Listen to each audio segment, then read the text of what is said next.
Immediate priority ಈಗ ನಮಗೆ ಬಗರ್ಹುಕುಮಲ್ಲಿ progress ಆಗಲೇಬೇಕು.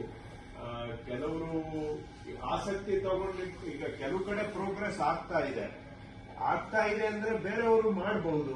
ಸೊ ಈಗ ಎಲ್ಲೂ ಆಗ್ಲಿಲ್ಲ ಅಂತ ಹೇಳಿದ್ರೆ ಏನೋ ನಮ್ಮ ಕೊಟ್ಟಿರೋ ಮಾದರಿಯಲ್ಲೇ ಸಮಸ್ಯೆ ಇದೆ ಅಂತ ನಾನು ಒಪ್ಕೊಳ್ತೇನೆ. ಆದ್ರೆ ಕೆಲವರು ಪ್ರೋಗ್ರೆಸ್ ಆಗ್ತಾ ಇರುವಾಗ ಉಳಿದವ್ರು ಯಾಕೆ ಮಾಡ್ಲಿಕ್ಕೆ ಆಗ್ತಾ ಇಲ್ಲ ಅನ್ನೋದು ನನಗೆ ಅರ್ಥ ಆಗದೆ ಇರುವಂತಹ ವಿಷಯ.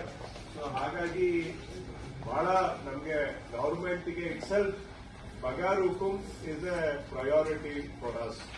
ಬಗಾರ್ ಹುಕುಂ ಮಾಡಬೇಕು ಅಂದ್ರೆ ಅಟ್ಲೀಸ್ಟ್ ಆ ಸರ್ವೆ ನಂಬರ್ಗೆ 1 to 5 ಮಾಡಬೇಕಾಗಿರೋದು ಕೂಡ ಬೋತ್ ಆರ್ ಲಿಂಕ್.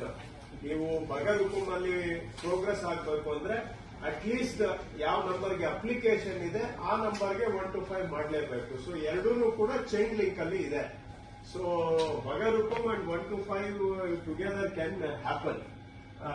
1 to 5 ಅಲ್ಲಿ ಇಲ್ಲಿ ಸ್ವಲ್ಪ ಪ್ರೋಗ್ರೆಸ್ ಆಗಿದೆ. ಲಾಟ್ ಆಫ್ ಸ್ಟಾರ್ಟಿಂಗ್ ಅಲ್ಲಿ ಕನ್ಫ್ಯೂಷನ್ ಇತ್ತು. ಈಗ ತುಂಬಾ 1 to 5 ಅನ್ನು ಕೂಡ ಸರಳೀಕರಣ ಮಾಡಿದ್ದೇವೆ. ಸರ್ವೆ ಡಿಪಾರ್ಟ್ಮೆಂಟ್ನವರು ಕೂಡ ಎಲ್ಲಾ ರೀತಿಯಲ್ಲಿ ಪಾಸಿಟಿವ್ ಆಗಿ ರೆಸ್ಪಾಂಡ್ ಮಾಡಿ ಮಧ್ಯದಲ್ಲಿ ಆಕಾರ ಬಂದಿಗೆ ಫಿಸಿಕಲಿ ವೆರಿಫಿಕೇಶನ್ ಮಾಡುವಂತಹದನ್ನ ಈಗ ಡಿಸ್ಪೆನ್ಸ್ ಮಾಡಿ ಬಹುಶಃ ಆನ್ಲೈನ್ ಅಲ್ಲಿ ಅದು ಎನೇಬಲ್ ಆಗಿದೆ ಈಗ. ಸೊ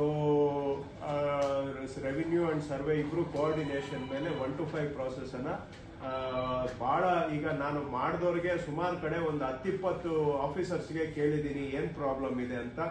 ಏನು ಇಲ್ಲ ಸರ್ ಮಾಡಬಹುದು ಅಂತ. ಕೆಳಗಿನ ಆಫೀಸರ್ಸ್ ಏನೇನು ಸಜೆಷನ್ ಕೊಟ್ಟರು ಅದು ಈಗ ಆನ್ಲೈನ್ ಪ್ರಾಸೆಸ್ ಅಲ್ಲಿ ಎಲ್ಲವನ್ನು ಕೂಡ ಇನ್ಕಾರ್ಪೊರೇಟ್ ಆಗಿದೆ. ಯಾವ್ದಾವ್ದು ಗ್ರೌಂಡ್ ಲೆವೆಲ್ ಇಂದ ಸಜೆಷನ್ ಬಂದಿದೆ all of them are incorporated into 1 to 5. ಸೊ ಹಾಗೇನೆ ಅದರಲ್ಲಿ ಎಸಿಗೆ ಡಿಡಿಎಲ್ಆರ್ ಗೆ ಬೇಕಿಲ್ಲ ಅಂತ ಹೇಳಿದ್ರು. ಈಗ ಎಸಿ ಡಿಡಿಎಲ್ಆರ್ ಎರಡೂ ಕೂಡ ತೆಗೆದು ಹಾಕಿನೂ ಆಗಿದೆ ಈಗ.